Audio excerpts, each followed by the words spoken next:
Je pense que vous avez souligné des points intéressants, mais au-delà de la décision de se retirer de l'OMS, il n'y a pas que Trump qui est sur la liste des détracteurs de l'Organisation mondiale de la santé. Il y a plusieurs partis qui critiquent l'organisation. Il y a une réelle frustration à l'intérieur de la Maison-Blanche, et également chez un grand nombre de membres du Congrès.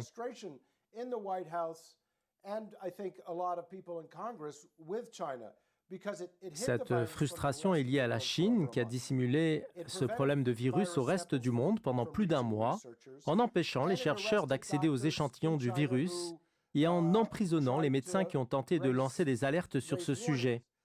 Malgré tout cela, l'OMS n'a pas bougé le petit doigt quand la Chine a refusé de fournir des échantillons du virus depuis le mois de février.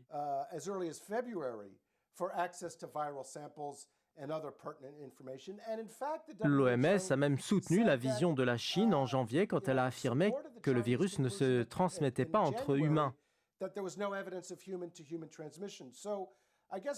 N'est-il pas logique qu'on se pose la question sur le fait que l'OMS peut avoir subi des pressions de la part de la Chine pour retarder l'annonce de la pandémie de coronavirus? Et pourquoi l'organisation n'a-t-elle pas affirmé officiellement que la Chine avait dissimulé ses recherches sur le virus et avait interdit à ses médecins d'en parler?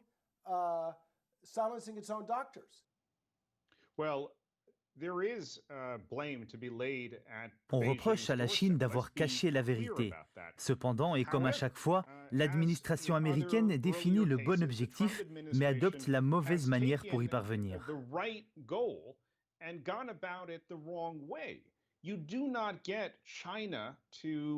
Les États-Unis ne peuvent pas exercer une pression sur la Chine pour qu'elle dévoile en toute transparence la réalité de la situation sanitaire chez elle, tout en se retirant d'une organisation internationale s'occupant de la coopération sanitaire entre les pays.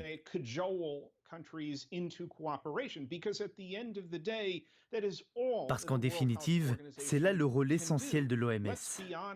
Soyons sincères, nous savons combien les capacités des organisations internationales sont limitées. Les collaborateurs de l'OMS ne peuvent pas se rendre en Chine pour exiger de visiter les hôpitaux, consulter les registres et s'entretenir avec les médecins. Partant de là, l'OMS ne traite que les données qui lui parviennent.